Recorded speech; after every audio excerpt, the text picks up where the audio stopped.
यानंतर एक breaking news येते नागपूरमधून। नागपूर जिल्हा मध्यवर्ती बँकेनं शेतकरी कर्जमाफीसाठी कंबर कसली। राज्य सरकारनं 30 जूनपर्यंत कर्जमाफीची घोषणा केल्यानं आता थकीत कर्जदारांची माहिती संकलित करण्याचं काम युद्धपातळीवर सुरू केलंय। बँकेनं वृत्तपत्रात जाहिरात देऊन शेतकऱ्यांना कागदपत्र सादर करण्याचं आवाहन केलंय। राज्यातील शेतकरी कर्जमाफीच्या हालचालींना आता वेग आला। शेतकऱ्यांनी त्यांची माहिती बँकेत सादर करण्यासाठी वृत्तपत्रामध्ये जाहिरात आली आहे। नागपूर जिल्हा मध्यवर्ती बँकेकडून थकीत शेतकरी कर्जाची माहिती गोळा करण्यास सुरुवात झाली।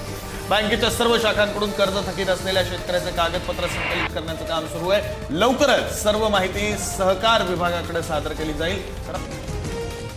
राज्यातील शेतकऱ्यांसाठी आज दिवसभराच्या अतिशय महत्त्वपूर्णच्या बातम्या आलेल्या आहेत। तसेच आपल्याला कर्जमाफी संदर्भात एक सर्वात मोठी अपडेट समोर आलेली आहे। त्यामुळे ह्या व्हिडिओला शेवटपर्यंत नक्की पहा, कुठेही स्किप करू नका। चॅनलवर नवीन असाल तर चॅनलला सबस्क्राइब नक्की करा। भारत अमेरिका कराराचा मक्यावर दबाव झालेला आहे। DDGS आयातीच्या चर्चेने भाव घसरलेले आहेत। राज्यातील 182 उपकृषी अधिकाऱ्यांना पदोन्नती मिळणार। 80 कारखान्यांनी हंगाम संपवला। देशातील परिस्थिती, साखरेचे उत्पादन 225 लाख टनांवर गेले आहे। खानदेशात केळीच्या दरात सुधारणा झालेली आहे। मागील 2 दिवसात केळीच्या दरात क्विंटल मागे 200 ते 300 रुपयांची सुधारणा झाल्याची माहिती समोर आलेली आहे। कापसाचे दर पुन्हा घटल्याने शेतकरी चिंतेत आलेले आहेत। 7200 रुपये प्रति क्विंटल पर्यंत घसरले आहेत दर। असंतुलित खत धोरणाचा केंद्राने पुन्हा एकदा फेरविचार करावा, अशी मागणी ॲग्रो इनपुट डीलर्स असोसिएशनची आहे। AI क्षेत्रातील सहकार्य बळकट करणे महत्त्वाचे आहे। AI इम्पॅक्ट परिषदेमध्ये विविध देशांचे मत। बदललेल्या वातावरणामुळे पुरंदर तालुक्यात गहू उत्पादन शेतकरी चिंतेत आलेले आहेत। गहू हरभरा पिकास थंडीची आवश्यकता असतानाही उन्हाचा चटका वाढल्याने उत्पादनात घट होण्याची शक्यता आहे। आंबेगाव तालुक्याचा पश्चिम भागातील पारंपरिक पाणीसाठा तळाशी आलेला आहे। वेळेच्या आधीच पाणी टंचाईचे चित्र दिसून येत आहे।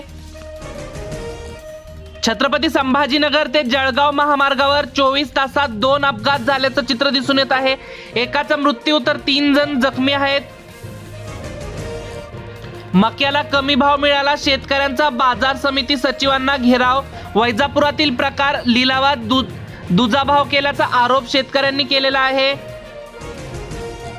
सोयगावच्या मातीत पिकणार रेशीम, 22 गावांमध्ये तुती लागवडीचा नवा अध्याय सुरू।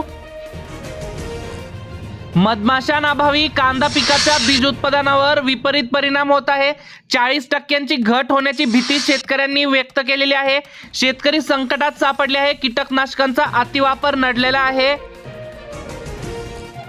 सोयगाव तालुक्यात रानडुकरांच्या कळपाने फस्त केला 1 एकरमधील मक्याचे पीक। ग्रामीण वाहनधारकांची पास बंद करून ओव्हरलोडची वसुली होत आहे। महिलांना समोर करून व्यवस्थापकांचा प्रताप। टोल प्लाझा येथील प्रकार। नव्या प्रणालीमुळे घरकुले अर्धवट राहिलेली आहेत। 3 घरकुल योजनांचा समावेश। 1022 लाभार्थ्यांना 4 महिन्यांपासून अनुदानाची प्रतीक्षेत आहेत। HSRP नंबर प्लेटला प्रतिसाद मिळेना, 50% वाहनांनाच नव्या नंबर प्लेट आहेत। बोगस नंबर प्लेटमुळे धसका बसलेला आहे। परिवहन विभागाच्या सूचना, जनजागृतीनंतरही संख्या वाढेना। यावर्षी पावसाळ्यात अधिक प्रमाणात पाऊस झाल्याने मक्याचे पीक जळगाव जिल्ह्यामध्ये जोरात उभरून आलेले आहेत। बोरगावच्या सौर प्रकल्पात 3000 शेतकऱ्यांना दिवसा वीज मिळणार। मुख्यमंत्री सौर कृषी वाहिनी 2 अंतर्गत लोकार्पण। शेतकऱ्यांना धास्ती, अमेरिकन ट्रेड डीलच्या चर्चेचा परिणाम, कापसाच्या दरात घसरण झालेली आहे। बळीराजाला चिंतेचे कारण नाही, शेततळे योजना ठरणार संजीवनी। अकोला जिल्ह्यातील लाभार्थी शेतकऱ्यांना अनुदानाचा लाभ देण्याची प्रक्रिया सुरू झालेली आहे। जिल्ह्यात 70,293 हेक्टर क्षेत्रावर गव्हाची पेरणी झालेली आहे। सिन्नरला सर्वाधिक, गतवर्षीच्या तुलनेत यंदाही हंगाम गव्हाच्या क्षेत्रात वाढ झालेली आहे। नाशिक जिल्ह्यातील माहिती। लाल मिरचीला दर वाढीचा तडका, आवकही कमीच आहे। शहरात लाल मिरचीचे दर प्रति किलो आपण स्क्रीनवरती बघू शकताय। शेततळ्यांसाठी 720 चे लक्ष्यांक केवळ 85 शेतकऱ्यांनाच अनुदान मिळाले. राज्यातील शेतकऱ्यांना समृद्ध करणारी योजना, थकलेल्या अनुदानासाठी प्रयत्न सुरू आहेत. भारत अमेरिका कराराचा मक्यावर दबाव झालेला आहे. DDGS आयातीच्या चर्चेने भाव घसरलेले आहेत. राज्यातील 182 उपकृषी अधिकाऱ्यांना पदोन्नती मिळणार. 80 कारखान्यांनी हंगाम संपवला. देशातील परिस्थिती, साखरेचे उत्पादन 225 लाख टनांवर गेले आहे. खानदेशात केळीच्या दरात सुधारणा झालेली आहे. मागील 2 दिवसात केळीच्या दरात क्विंटल मागे 200 ते 300 रुपयांची सुधारणा झाल्याची माहिती समोर आलेली आहे. कापसाचे दर पुन्हा घटल्याने शेतकरी चिंतेत आलेले आहेत. 7,200 रुपये प्रति क्विंटल पर्यंत घसरले आहेत दर. असंतुलित खत धोरणाचा केंद्राने पुन्हा एकदा फेरविचार करावा, अशी मागणी ॲग्रो इनपुट डीलर्स असोसिएशनची आहे. AI क्षेत्रातील सहकार्य बळकट करणे महत्त्वाचे आहे. AI इम्पॅक्ट परिषदेमध्ये विविध देशांचे मत. बदललेल्या वातावरणामुळे पुरंदर तालुक्यात गहू उत्पादन शेतकरी चिंतेत आलेले आहेत.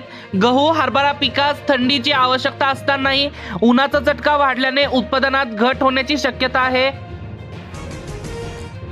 आंबेगाव तालुक्याचा पश्चिम भागातील पारंपरिक पाणीसाठा तळाशी आलेला आहे. वेळेच्या आधीच पाणी टंचाईचे चित्र दिसून येत आहे.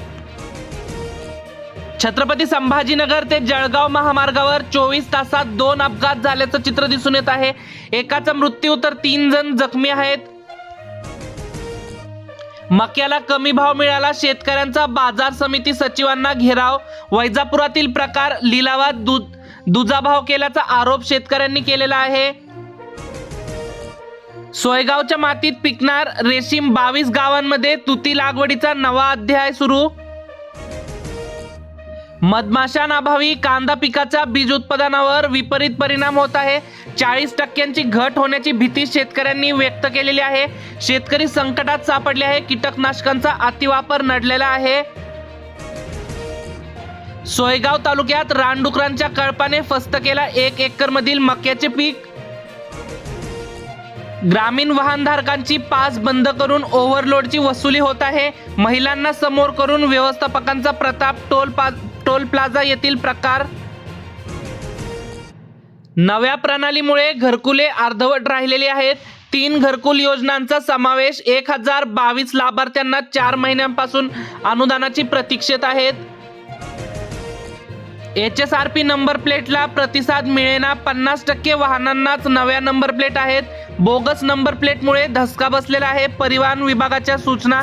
जनजागृतीनंतरही संख्या वाढेना.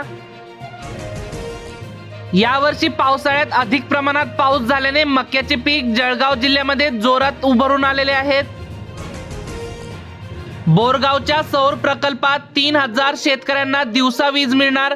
मुख्यमंत्री सौर कृषी वाहिनी 2 अंतर्गत लोकार्पण.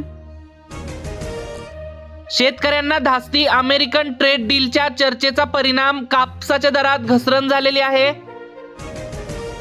बळीराजाला चिंतेचे कारण नाही. शेततळे योजना ठरणार संजीवनी. अकोला जिल्ह्यातील लाभार्थी शेतकऱ्यांना अनुदानाचा लाभ देण्याची प्रक्रिया सुरू झालेली आहे. जिल्ह्यात 70,293 हेक्टर क्षेत्रावर गव्हाची पेरणी झालेली आहे. सिन्नरला सर्वाधिक. गतवर्षीच्या तुलनेत यंदाही हंगाम गव्हाच्या क्षेत्रात वाढ झालेली आहे. नाशिक जिल्ह्यातील माहिती. लाल मिरचीला दर वाढीचा तडका. आवकही कमीच आहे. शहरात लाल मिरचीचे दर प्रति किलो आपण स्क्रीनवरती बघू शकताय. शेततळ्यांसाठी 720 चे लक्ष्यांक केवळ 85 शेतकऱ्यांनाच अनुदान मिळाले. राज्यातील शेतकऱ्यांना समृद्ध करणारी योजना, थकलेल्या अनुदानासाठी प्रयत्न सुरू आहेत.